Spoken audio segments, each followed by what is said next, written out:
Publication club का president. और आज इमेजिस पेश करता है एक ऐसा प्लेटफॉर्म जहां हम पूछेंगे इन्वर्टिस यूनिवर्सिटी की कुछ नामचीन शख्सियतों से कुछ सवाल। इमेजिस पेश करता है इंसाफ, इन्वर्टिस की अदालत।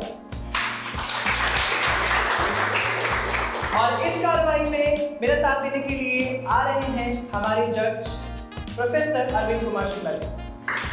Thank you so much. और आज इस कटघरे के पहले मेहमान बनने जा रहे हैं इस विश्वविद्यालय के वो स्तंभ जिन्होंने न केवल शिक्षा, साथ ही शिक्षकों को भी बदलते समय के साथ परिवर्तित होना सिखाया। मैं स्वागत करना चाहूंगा हमारे विश्वविद्यालय के डीन इंजीनियरिंग श्री राजेश कुमार शुक्ला जी का। स्वागत है सर। सबसे पहले तो मैं आपसे ये चीज़ जानना चाहूँगा कि यहाँ पर आपको कई नामों से जाना जाता है, Shukla sir, Shukla ji, R K. Shukla sir. जब मैंने आपको राजेश कुमार शुक्ला कहा तो सर आपके मन में क्या आया, या आपने ये नाम कितने दिनों बाद सुना? मैं ये नाम बहुत दिन बाद सुना। 2014 मेरे पिताजी एक्सपायर हुए। वो जब कोई चीज़ हमें मैसेज देना रहता था तो वो राजेश कहते थे। बहुत शुद्ध हिंदी बोलते थे, बहुत संस्कृत अच्छी बोलते थे, इंग्लिश अच्छी बोलते थे, और हर बात जो मैसेज देते थे रामचरित मानस की एक चौपाई बता देते थे हमें, डायरेक्ट डांटते नहीं थे। उस रामचरित मानस चौपाई की धारा माध्यम से वो हमें मैसेज देते थे। जैसे अगर मान लीजिए कभी मैं लेट उठा या पूजा नहीं किया तो वो तुरंत एक चौपाई रामचरित मानस की बोल देते थे। जैसे एक चौपाई उनकी बड़ी फेमस थी, मैं याद करता हूँ कि रघुकुल रीत सदा चली आई, प्राण जाए पर वचन न जाए।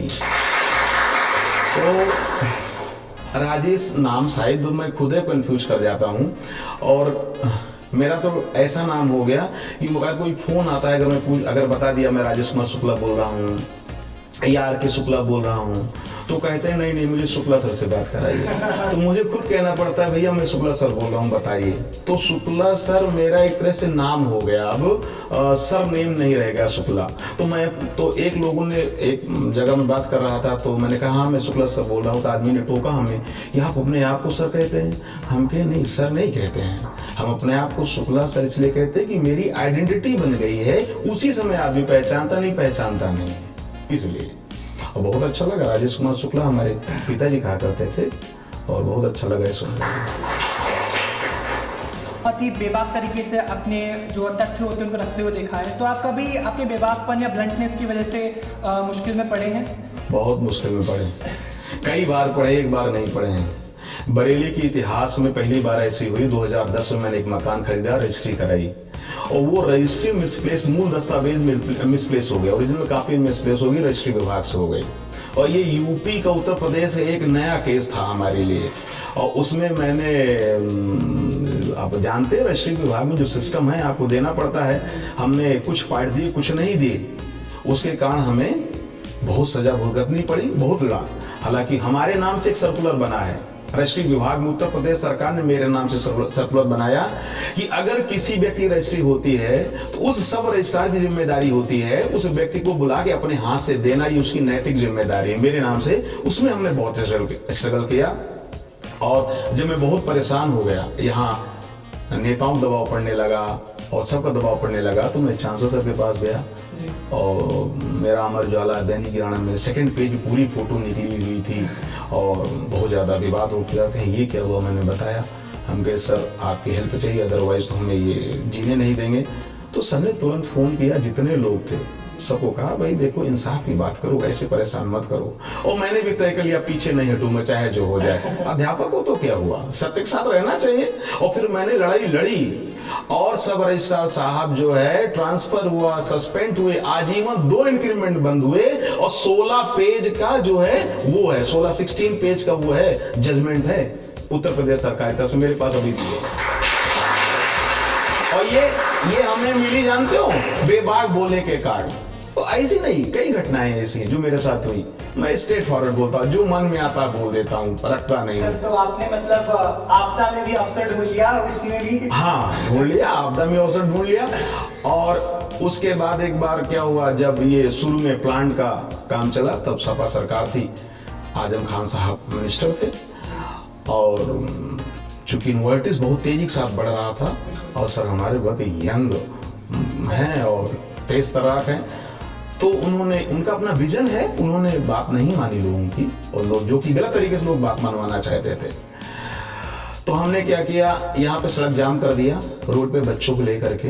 ये ईयर तो मुझे नहीं याद है, तब यूनिवर्सिटी नहीं बनी थी, 2004 या 5 की बात होगी।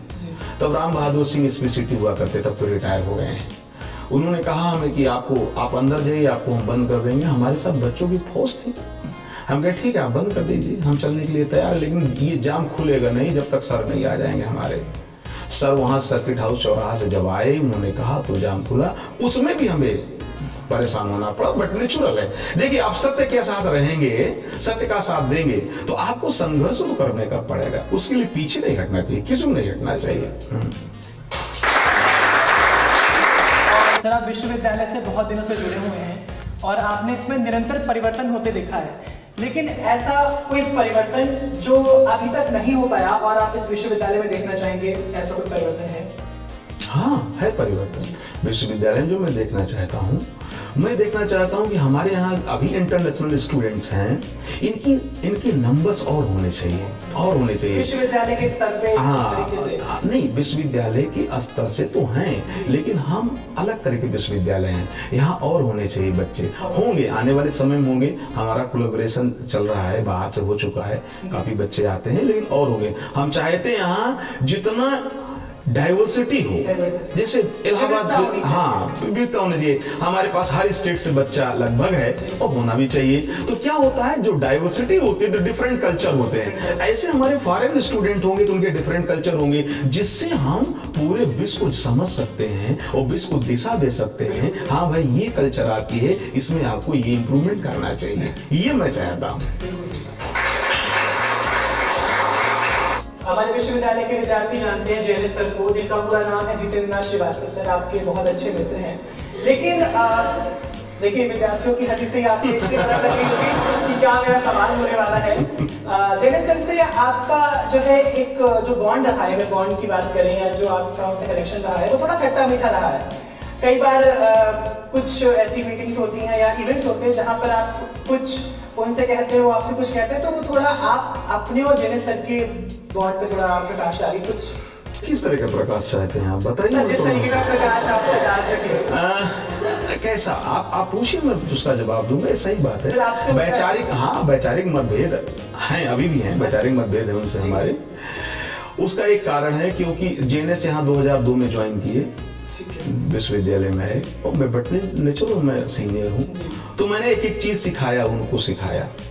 अब वो भी बड़े हुए, तो उनको कुछ चीजें हमारी अच्छी नहीं लगी, बट नेचुरल नहीं अच्छी लगेगी, और हमें अपेक्षा होती है इनको अच्छी लगे, क्योंकि मैं सीनियर हूँ, मैंने सिखाया है। अपेक्षा करना। फिर वो चूंकि वो बड़े हो गए, तो उनके कुछ प्रोफेसर हो गए लाइकिंग डिसलाइकिंग वाले, जो मुझे नहीं पसंद करते हैं, तो रात दिन उनको अपना फीडिंग करना शुरू किए, तो संबंध तो बट नेचुरल है, खराब हो ही जाएंगे, उस तरह से नहीं रहे। तो इसलिए आज भी वैचारिक मतभेद रहते हैं, लेकिन मनभेद नहीं है, वैचारिक मतभेद है। उनके अपने विचार हैं, हमारे अपने विचार हैं, ये है जी। सर बहुत ही अच्छा आपने एक्सप्लेन किया, बट सर कभी इस पे स्पष्टीकरण का किसी और एपिसोड में मांग लेंगे। अगला सवाल मेरा सर आपसे यह है कि ऐसी कोई महत्वपूर्ण घटना बचपन से या अभी तक आपको ऐसी कोई याद है जिसने आपके जीवन पे बहुत बड़ा प्रभाव डाला, जिससे कि कई से होता है ना कि लाइफ टर्निंग पॉइंट एक रहता है जिंदगी में, कुछ ऐसी घटनाएं हो जाती है जिससे जिंदगी बदल जाती है, तो ऐसा कोई टर्निंग पॉइंट रहा हो आपकी जिंदगी में जिसने आपके ऊपर बहुत ज्यादा प्रभाव डाला और बिल्कुल चेंज हो गया, आपका टर्निंग पॉइंट हो गया लाइफ का? ऐसा हमारे पास ऐसी घटनाएं तो कई हैं, लेकिन उसमें से जो मुख्य घटनाएं मैं बता देता हूँ टर्निंग पॉइंट की। एक टर्निंग पॉइंट मेरे जीवन में आया जब यहाँ पे डॉक्टर भगवती प्रसाद सर, जो एकेडमिक एडवाइजर हैं, थे पहले, अब तो ही इज नो मोर, वो सर के भी गुरुजी हैं, चांसलर सर के भी गुरुजी हैं, जिनका सर बहुत सम्मान करते थे। वो मिले तो मुझे आइडिया लगा कि प्रोफेसर होते क्या हैं, बहुत सीनियर प्रोफेसर थे। और बड़ी मजेदार बात बताऊं, जब मेरी शादी हुई, पहले तो शादी कर ही नहीं रहा था, तो जब शादी नहीं कर रहा था तो मैं बदायूं से यहाँ आया 1999 में, 1999 में मैंने ज्वाइन किया। तो वहाँ बदायूं का कल्चर ऐसे है कि एक टीचर दूसरे टीचर को ट्यूशन के चक्कर बहुत ही गड़बड़ काम करते हैं। तो एक किसी लड़की का फोन आया चांसलर सर के पास, तब चेयरमैन हुआ करते थे सर, कि मैं ये लड़की बोल रही हूँ, मैं इनसे शादी करना चाहती हूँ। आपके लिए? हमारे लिए। सर ने कहा भाई ऐसा फोन आया तो शादी करो। हम कहे सर शादी तो मैं कर लूंगा, इसको ढूंढूं कहाँ कहाँ पे है, ढूंढना तो पड़ेगा। तो कहने नहीं आप शादी करो।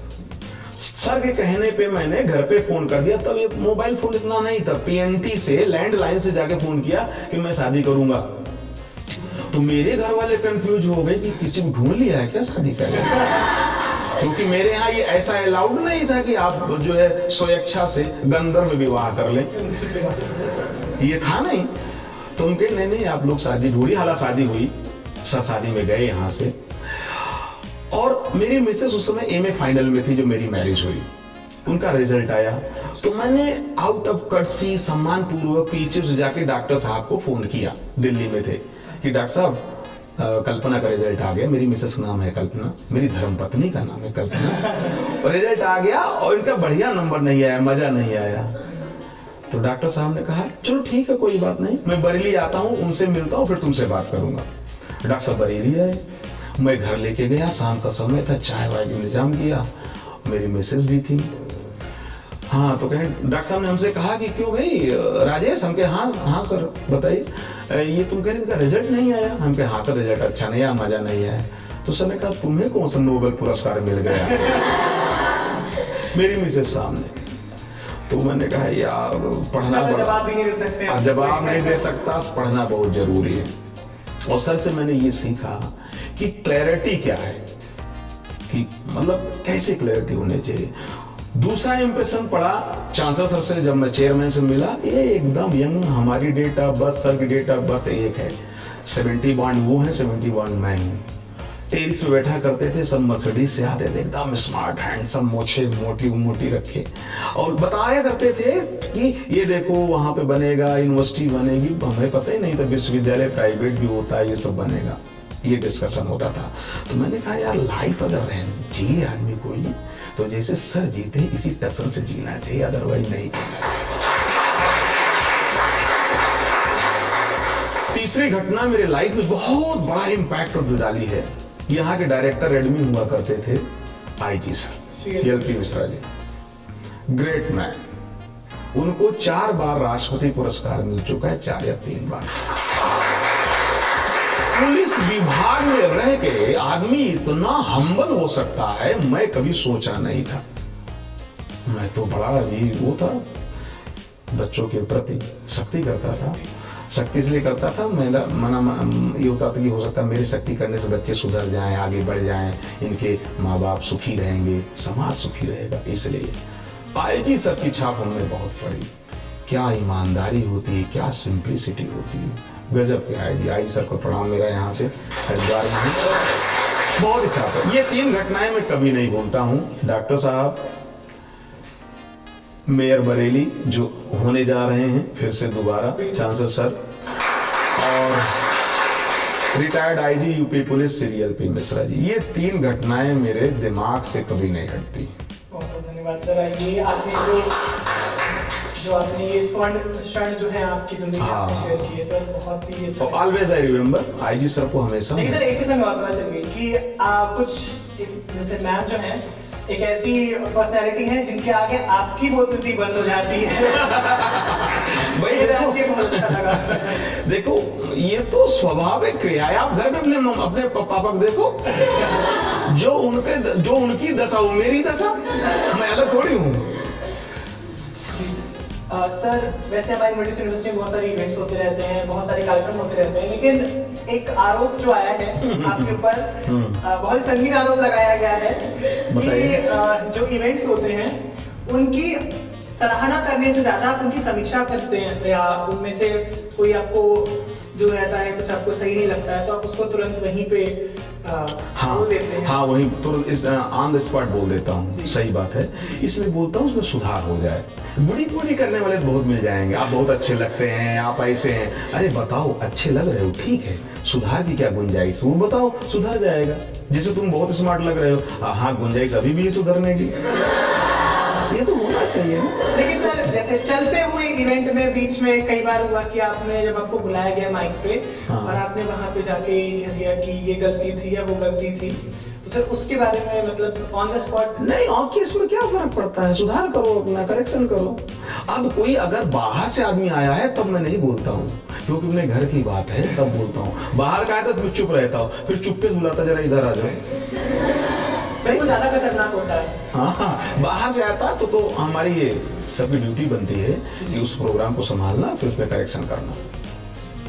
सर और अगला सवाल मेरा आपसे रहेगा कि जैसे हम सब जानते हैं, आप सारी ऑडियंस जानती है कि आप एकेडमिक्स में जो है आपने अपना क्षेत्र चुना, तो एकेडमिक्स ही आपने क्यों चुना, आपने और किसी क्षेत्र में आपकी कोई रुचि नहीं रही?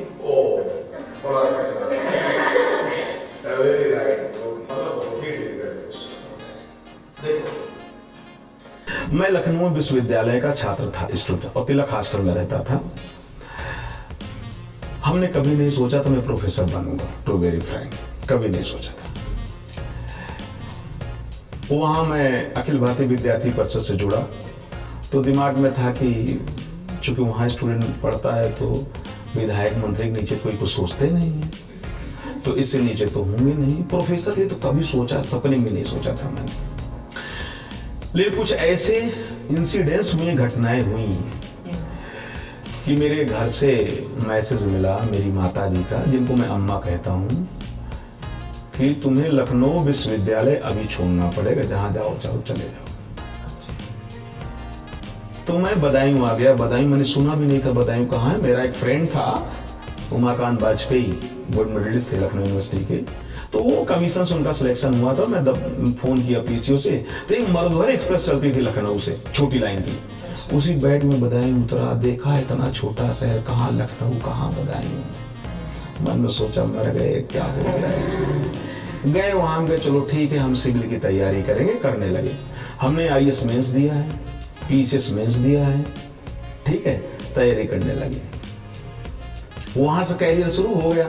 फिर क्या हुआ, बदायूं डिग्री कॉलेज, वहां पे NMS Das PG college Badaun degree college है, सबसे बड़ा डिग्री कॉलेज वो है। वहां पार्ट टाइम टीचर की एक वांड निकली, तो मेरा फ्रेंड कहा यार इससे तुम अप्लाई कर दो और थोड़ी देर पढ़ाना भी हो, तैयारी भी करो। बस वहीं से गड़बड़ हो गया।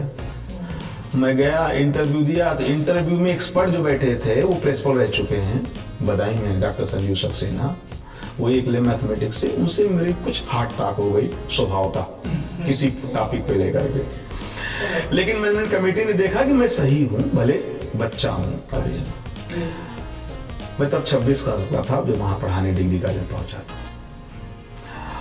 और फिर वैसा पता नहीं कब क्या हुआ, कैसे हुआ, फिर वो मैं उसी चला गया, बच्चे आने लगे, पैर छूने लगे, पैसा आने लगा, उसी में चलता गया, फिर यूनिवर्सिटी पहुंच गया। ये रहा। और फिर आप इंजीनियरिंग? हाँ, फिर मैंने पढ़ना शुरू किया, और पहली बुक मेरी पब्लिश हुई 2004 में। 2004 में बहुत मेहनत लगी, बहुत मेहनत लगी 2004 में। हम सोचते थे भगवान बुक कैसे लिखते हैं टीचर, 6 या 7 साल लग गए उसको लिखने में। फिर उसके बाद तो फिर रास्ता खुल गया। हाँ, फिर होता रहा। अब तो I am author of 11 books, मेरे 11 बुक्स हैं। और फिर ऐसे इसीलिए हमें जो है एक है रामचरितमानस की चौपाई है, जो विधना ने लिख दिया, जो विधना ने लिख दिया, छठी रात के अंग, राई घटे न तिल बढ़े, कोकरी सकत न संग। नहीं समझना, जो विधाता ने लिख दिया है वो हो के रहेगा, आप चाहे जो कर लो। शायद उसका ही एक ये जो सर्कमस्टेंस है। हाँ, लेकिन मैं जब प्रोफेसरशिप में आया, अरे फिर पूरी ताकत से लग गया। हम नो, जो काम करता हूँ फिर पूरी ताकत से करता हूँ, फिर इधर उधर नहीं देखता हूँ। सर हमारी जैसे ऑडियंस है, विश्वविद्यालय के विद्यार्थी हैं, हमारे साथ कुछ जुड़े हुए हैं और आपसे कुछ सवाल पूछना चाहेंगे। हाँ श्योर, पूछना भी चाहिए, पूछिए। कोई सवाल ऑडियंस से? सर मेरा सवाल आपसे ये था कि इतने सालों में इन्वर्टिस में इतना कुछ बदल गया, बहुत सारे फैकल्टी भी चेंज हो गए और आपने हर बार इन्वर्टिस को चुना और आप अगले 10 सालों में भी इन्वर्टिस को चुनेंगे शायद या देखेंगे, तो आप इन्वर्टिस को क्यों बार बार चुन आपने क्यों कंटिन्यू रखा?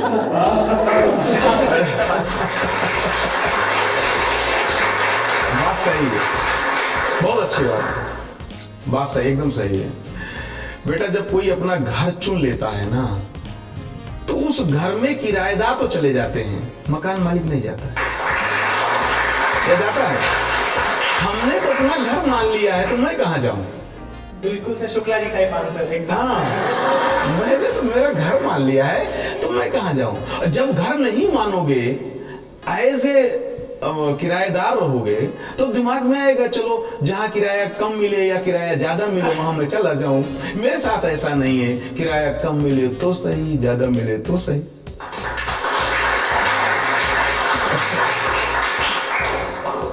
सर अगला सवाल जो है, हम डीन्स के पास भी गए थे जो आपके फ्रेटर्निटी में ही है।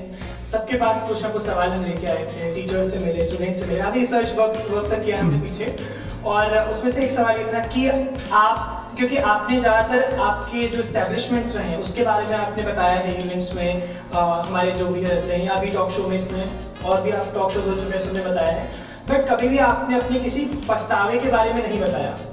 तो आज ऐसा कोई पछतावा जो आपको याद हो जिससे आप आज यहाँ पर्दा उठाना चाहें? हाँ बहुत हैं, ऐसा नहीं है पछतावा है। देखो हम जो बताएंगे तुमको सही सही बताएंगे। मैं चीफ प्रॉक्टर था, चीफ प्रॉक्टर के नाम से ही मैं जाना जाता हूँ, मेरी आइडेंटिटी चीफ प्रॉक्टर से बनी, समझो। और उस समय यहाँ की रिक्वायरमेंट थी कि सख्ती किया जाए, बच्चे अच्छे निकले। आज भी सख्ती है, डिसिप्लिन बहुत है, बच्चे हमारे अच्छे निकल गए हैं।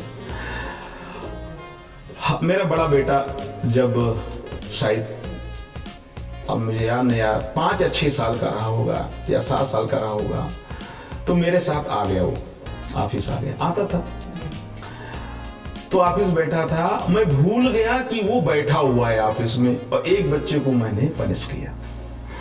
और पनिशमेंट का मेरा तरीका पता है कि बड़ा तगड़ा हैवी पनिशमेंट किया मैंने। और उसके बाद वो पनिशमेंट तो हो गया, फिर मेरा बेटा मुझसे क्वेश्चन करता है, क्या आप अपने आप को राजा समझते हैं? मुझे बहुत पछतावा आया कि इसके सामने मुझे ये काम नहीं करना चाहिए क्योंकि बच्चा है। फिर उसके बाद मैं धीरे धीरे ग्रेजुअली अपने आप को चेंज किया, नहीं इस तरह का पनिशमेंट नहीं, दूसरे तरह का पनिशमेंट देना चाहिए। और फिर मैंने एक टैग लाइन अपने आप से जोड़ी। लोगों, हमें यहाँ पे जो कॉलेजों के मालिक हैं, कई लोग आए मुझसे पूछे, मैंने उनसे कहा देखिए पनिशमेंट डिसिप्लिन के लिए पनिशमेंट देते हैं ना, उसका कैरियर बन जाए। पनिशमेंट तब तक सही है जब तक बच्चे में डिटेरेशन ना हो। अगर आपकी सजा से बच्चे में विकृति आने लगी तो वो पनिशमेंट नहीं है, वो फिर सजा, वाकई में सजा नहीं देना चाहिए। जैसे कोई बच्चा है, मैंने उसे सजा दिया और देखा कि और उसमें खराबी आ गई, तो मेरा ये सजा देना बेकार है, मेरे सजा में कुछ कमी है। सजा वो होना चाहिए जिससे बच्चे के व्यक्ति के व्यक्तित्व का विकास हो, तो उसे सजा कहते हैं, तब उसे डिसिप्लिन कहते हैं। सर आप इवेंट्स में जाते हैं, वहाँ पर बच्चों को आशीर्वाद देने के लिए कुछ शब्द बोलते हैं, बच्चों को प्रोत्साहित करने के लिए कुछ शब्द बोलते हैं। सर आपकी कहावतें बहुत फेमस है, जैसे एक कहावत थी, घर में जली दूध चूल्हा। हाँ। सर एक बार उस पर जरूर बच्चे सुनना चाहेंगे। एक्चुअली में मैं ऐसा समझता हूँ कि मैं भारत देश को रिप्रेजेंट करता हूँ। कल भी एक जगह मैं डिस्कशन कर रहा था, पूछे क्यों। मैं गांव में मेरा जन्म हुआ, गांव में पढ़ाई हुई, तो मैं गांव को भी देख लिया और पिछले करीब 30 साल से या 35 साल से मैं शहर में रह रहा हूं, तो मैंने शहर को भी देख लिया, तो दोनों देख लिया। हमारे हिंदी के टीचर हुआ थे कामाक्षा जी, पान खाते थे, इतना बढ़िया पढ़ाते थे, मन कहता था हे भगवान इनकी क्लास चलती रहे, मैं सुनता रहूं, लगता था लाइव घट रही है, बहुत बढ़िया पढ़ाते थे। तो वहां से फिर समाज में जा करके देख करके क्या होता है, आप समाज से सीखते हैं, तो वहां से हमें ट्रेनिंग मिली। और एक कविता मैं बच्चों से बोलता हूँ ये एंटरटेनमेंट के लिए कि बच्चे थोड़ा लाइट हो जाएं। इसे बच्चे जरूर सुनना चाहिए। हाँ, तो वो गांव की कविता है, अवधी भाषा में। थोड़ा अवधी भाषा समझने में आपको देखो, मैं अवध प्रांत का हूँ। अवध क्यों बोला जाता है ये तो आपको पता होगा। अवध इसलिए बोला जाता है जहां पर कभी कोई वध ना किया हो, इसलिए अवध उसका नाम पड़ा, भगवान राम के समय से है। तो एक ऐसे एक कवि की सोच है, मेरी सोच नहीं, वहां से मैंने याद किया है। एक गांव का बच्चा होता है, पहले गांव में क्या होता है, अगर आप पढ़ाई नहीं करते तो शादी नहीं होती थी और दहेज भी नहीं मिलता था। कोई कितना कहे दहेज नहीं चल रहा है, सब झूठी बातें हैं, ये कैमरे के सामने बोलने वाली बातें हैं, सब झूठ बोलते हैं। तो दहेज नहीं मिलता था, तो एक बच्चा अपने पिताजी से कहा कि पिताजी मैं तो हाई स्कूल पास भी हो गया, 12th भी पास हो गया, अब मेरी शादी करा दो, मैं बड़ा हो गया, जवान हो गया। तो कहे तुम बेरोजगार हो, तुम्हारी शादी किससे करेगी? जैसे तुम बेरोजगार हो, शादी कौन करेगा तुम्हारे साथ? नहीं करेगा। तो उसी को अवधी भाषा में कहा। अवधी भाषा में एक लोकल, मतलब लोकल क्षेत्र में, थोड़ा सा छोटी एरिया में, कि एक दिन हम बोले बप्पा से, बप्पा हम करबे शादी। एक दिन हम पिताजी से बोले, बप्पा माने पिताजी, पिताजी से बोले कि शादी मैं भी करूंगा। एक दिन हम बोले बप्पा से, बप्पा हम करबे शादी, और बप्पा बोले कई के संग। मेरे पिताजी ने बोला कि भाई किसके साथ शादी करोगे, तुम्हारा कोई शादी वाला आ नहीं रहा है, शादी करोगे। तो एक दिन हम बोले बप्पा से, बप्पा हम करबे शादी, और बप्पा बोले कई के संग। अरे हम बोले जो घर में है बुढ़िया दादी, वही है हमारे उन्हीं से शादी, और घर में जलिए दुई दुई चूल्हा, तुम हमारी अम्मा का दूल्हा, हम तुम्हारी अम्मा का। एक्चुअली में आपने देखा होगा कि भारत देश के ग्रामीण क्षेत्रों में दादी और नाती जो उसका ग्रैंडसन रहता है, उससे मजाक चलता रहता है। तो उसी पे थोड़ा सा मजाकिया लहजे में किया गया है। इसका कोई रिलेटिव कोई लेना देना नहीं है।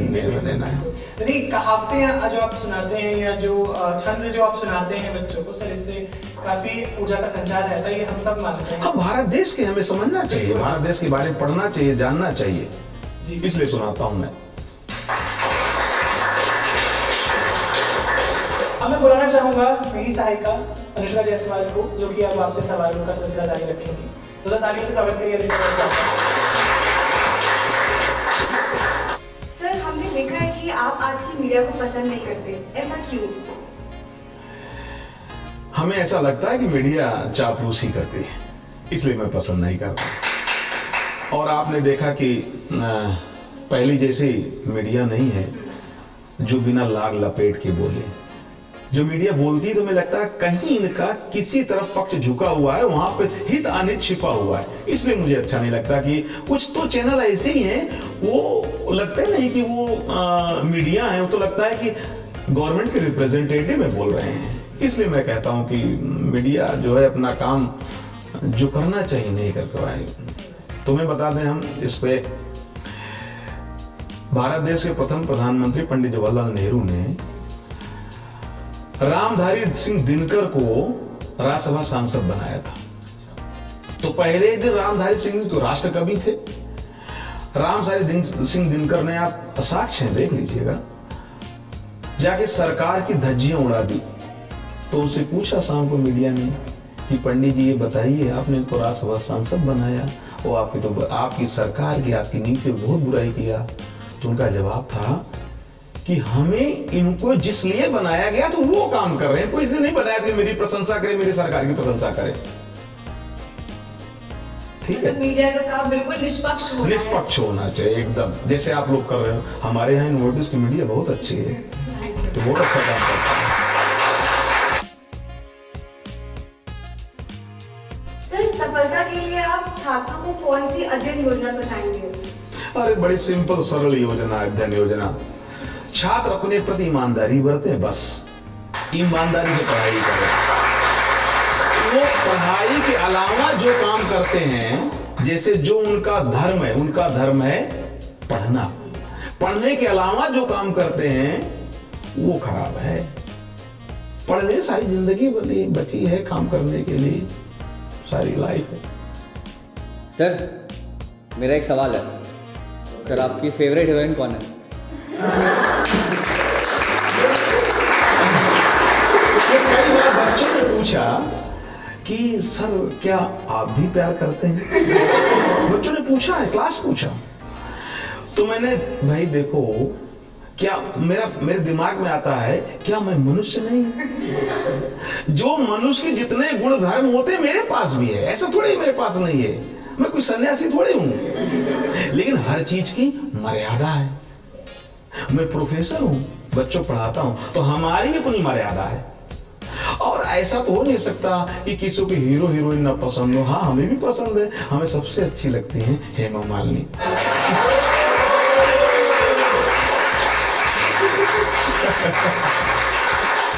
सर, आप पर कक्षा के दौरान छात्रों का मजाक बनाने का आरोप लगाया गया है। क्या आपको नहीं लगता कि इसका उन पर कोई नकारात्मक प्रभाव पड़ेगा? नहीं, ऐसा नहीं। हम मजाक नहीं बनाते। हम बच्चों को, हमारा अपना एक स्टाइल है बच्चों को मोटिवेट करने का। वो जो बच्चा हमारी क्लास का नहीं, उसे लगता है मजाक उड़ा रहे हैं, ऐसा नहीं। हम अपने बच्चे क्या मजाक उड़ाएंगे? बच्चा तो बच्चे ही है। मजाक तो दूसरों को उड़ाया जाता है, बच्चे को तो सिखाया जाता है कि वो आगे बढ़े।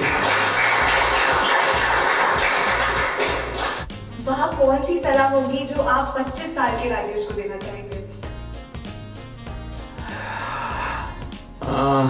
थोड़ा सा कठिन उत्तर है इसका। 25 साल के राजेश को ये देना चाहेंगे कि अभी जैसे आप हमें देख रहे हैं, मेरी एज 53 साल हो गई है। 25 साल पहले कैसे रहा हूँगा मैं, कितना तेज रहा हूँगा।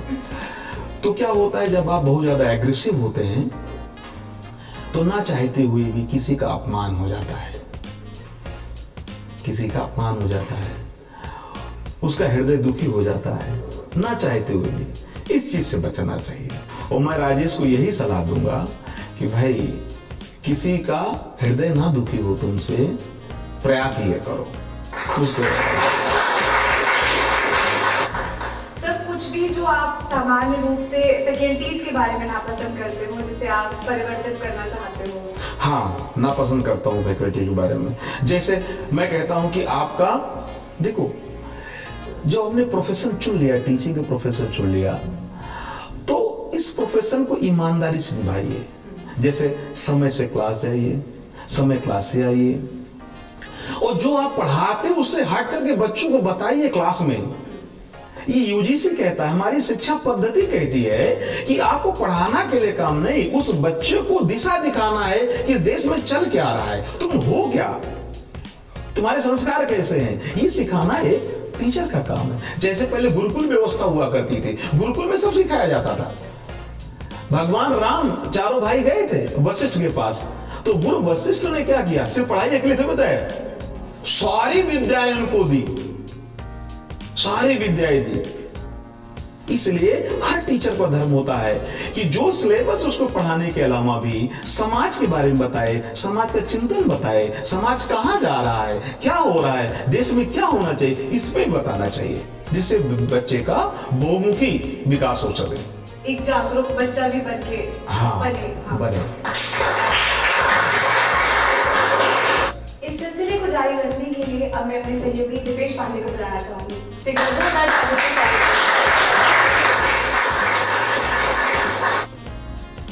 सर, मैं आपसे अगला सवाल पूछना चाहूंगा।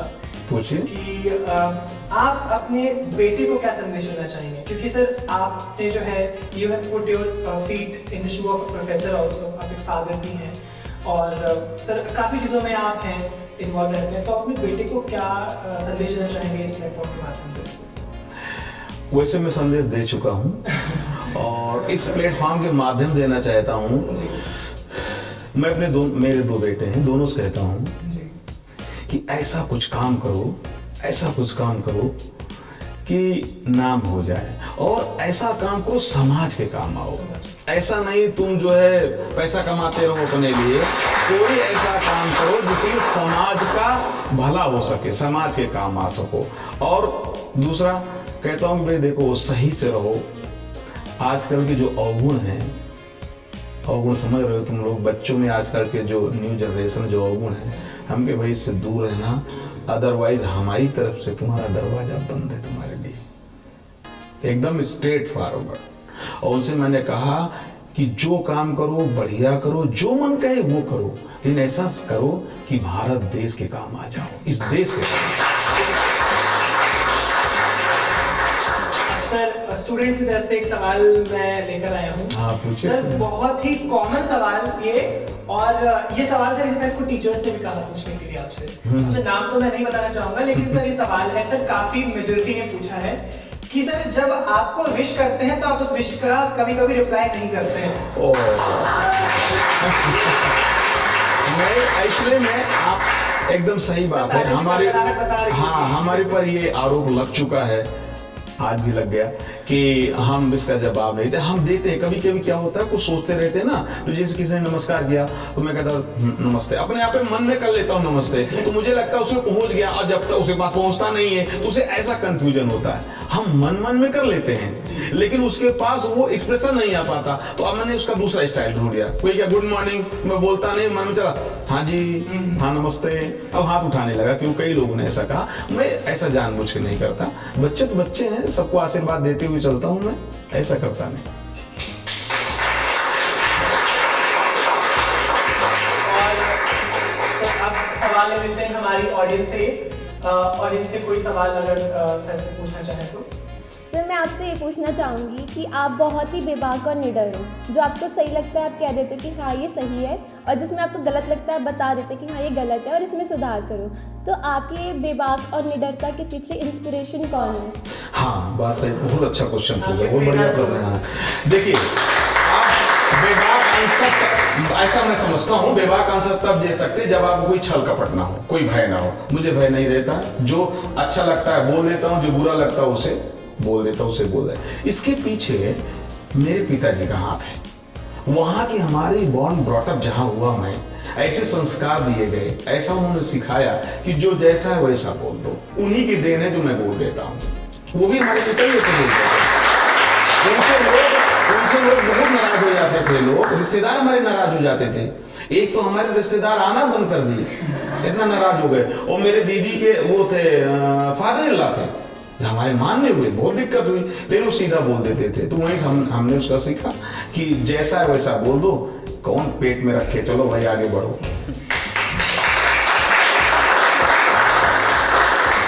अब सर इस सेशन का एक आखिरी सवाल मैं आपसे पूछना चाहूंगा, अगर आपको नायक फिल्म जो आपने देखी होगी, बिल्कुल नायक फिल्म जिसमें अनिल कपूर को एक दिन के लिए सीएम बना दिया जाता है, तो सर आपको अगर ऐसा मौका मिले कि एक दिन के लिए आपको सीएम बना दिया जाए, तो सर क्या चीज़ें आप करना चाहेंगे? क्योंकि सर आपकी जो आपकी साइट जो है या आपकी जो दूरदर्शिता है वो सर उसको अगर देखा जाए सही से, उसको विस्तृत तरीके से अगर उसको जांचा जाए, तो केवल इस यूनिवर्सिटी के नहीं, आप सिर्फ पूरे भारत देश के लिए बात करते हैं, आप प्रदेश के लिए बात करते हैं, प्रांत के लिए बात करते हैं, जहाँ सब जुड़े हुए हैं उसके लिए बात करते हैं। तो एक दिन के लिए अगर आपको सीएम बना दिया जाए तो सर आपका क्या टेक रहेगा और क्या पहला हाँ, एक दिन के लिए सीएम बना दिया तो मैं सिर्फ एक काम करूंगा बस।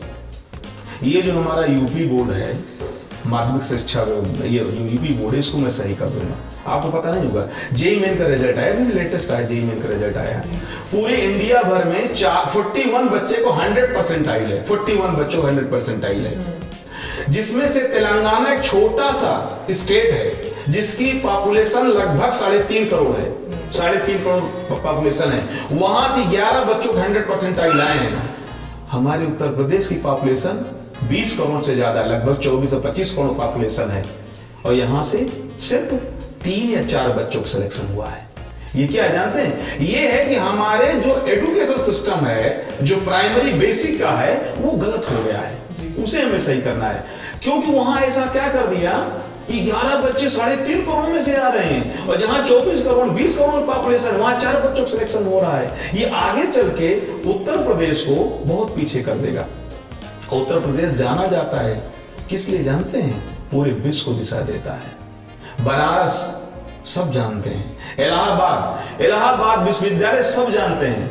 आप पता करना आईसीएस का एग्जाम, पहले आईएएस को आईसीएस सर्विसेज को आईसीएस कहते थे। आईसीएस का पहली बार एग्जाम था 23 सीट्स ऑल इंडिया में, और 17 स्टूडेंट 17 बच्चे सिर्फ इलाहाबाद विश्वविद्यालय से हुए।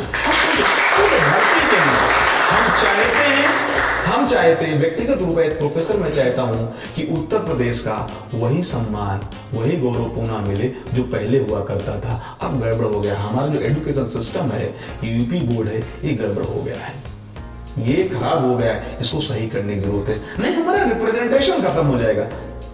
इनके ये जो भारत सरकार है, ये जो भारत सरकार, इसमें एक नृपेंद्र मिश्रा जी हुआ करते थे प्रिंसिपल सेक्रेटरी, ये इलाहाबाद यूनिवर्सिटी प्रोडक्ट है। अजीत डोभाल जी जो है, आप देखिए कितना इंपॉर्टेंट रोल प्ले कर रहे हैं, इलाहाबाद यूनिवर्सिटी प्रोडक्ट है और यूपी बोर्ड के प्रोडक्ट हैं ये सब। यूपी बोर्ड ने ऐसे ऐसे लोगों को दिया है, लेकिन अब यूपी बोर्ड कहाँ खत्म हो रहा है। तो यूपी बोर्ड खत्म हो रहा है तो कई चीजें खत्म होगी। पहले यूपी बोर्ड में पढ़ाया जाता था भरत और राम के बारे में, चरित्र पढ़ाया, उनका कैरेक्टर पढ़ाया जाता था। और भरत और राम का कैरेक्टर अगर आप पढ़ा देंगे तो भाई भाई में प्रेम होगा, भाई भाई में लड़ाई नहीं। ये यूपी बोर्ड पढ़ाया जाता था, हमने पढ़ा है। हमें तो दोहा भी याद है, भी थोड़े बहुत जो पढ़ाया जाता था। दोहा हो जाएगा। हाँ, तो एक दोहा में बहुत अच्छा लगता है जो लिखा गया है, हमारे सर गुरु जी पढ़ाते थे कामाक्षा जी, कि दुल्हन गाऊं मंगल चार, हम घर आए राजा राम भरतार। ओ तन रत करी हूं मन रत करी हूं, पंच तत्व बराती, राम देव मोरे संग भावर, गुने मैं जोबन मैं माती।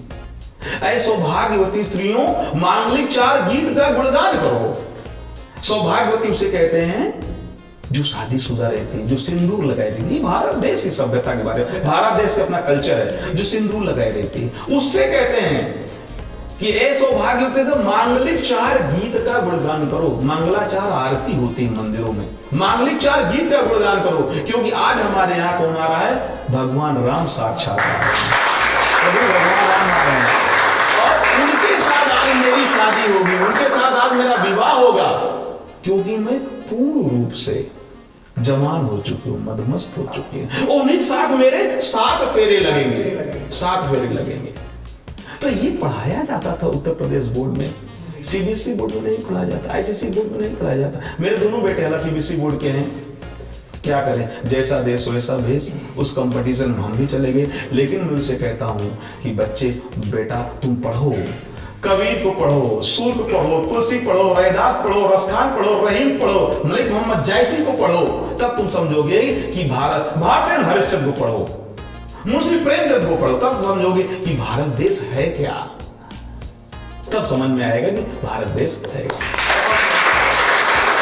और अब समय आ गया है इस कार्यवाही के फैसले को सुनने का, क्योंकि सर आपके ऊपर इतने आरोप प्रत्यारोप लगाए गए, तो हम सुनना चाहेंगे कि हमारे जो जज महोदय हैं वो किस निर्णय पर पहुंचे हैं।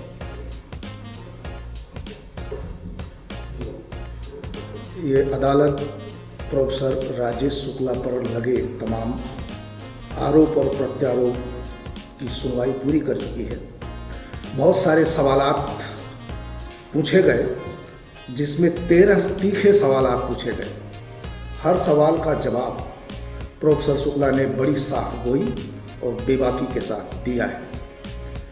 आपकी शख्सियत में जहां एक तरफ पिता के प्रति और गुरुओं के प्रति सम्मान है, वहीं दूसरी तरफ तल्खी और बेबाकी है। जैसे मीडिया पर आरोप लगाना, रजिस्ट्री में के केस में रजिस्ट्रार को सस्पेंड करवाना। शख्सियत का ये पहलू आप पर एक शेर जफर गोरखपुरी के द्वारा कहा गया है, जो फिट बैठता है कि कितनी आसानी से मशहूर किया है खुद को, कितनी आसानी से मशहूर किया है खुद को मैंने अपने से बड़े शख्स की खिंचाई करके। यह अदालत है, यह अदालत है, दरबार नहीं है। आप बहुत अच्छी बहस करते हैं। प्रोफेसर शुक्ला कहानी को बहुत खूबसूरत रंग देते हैं, किरदार को पूरी इंसाफी और मजबूती के साथ अदा करते हैं, इंसाफ करते हैं। लेकिन कहानी को कभी कभी इतने कड़वे कलम से लिखते हैं कि कलम और कागज दोनों खराब कर देते हैं। इसलिए यह अदालत अपेक्षा करती है, बल्कि आदेश देती है कि अल्फाज और अंदाज में प्रोफेसर शुक्ला नरमी बरतें और बाइज्जत सभी आरोपों से बरी करती है।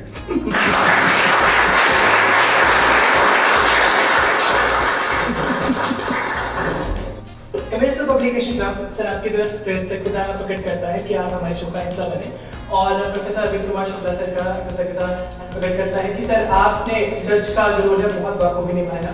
धन्यवाद सर, आपकी जोरदार तालियां हो जाए। और आप जुड़े रहिए इंसाफ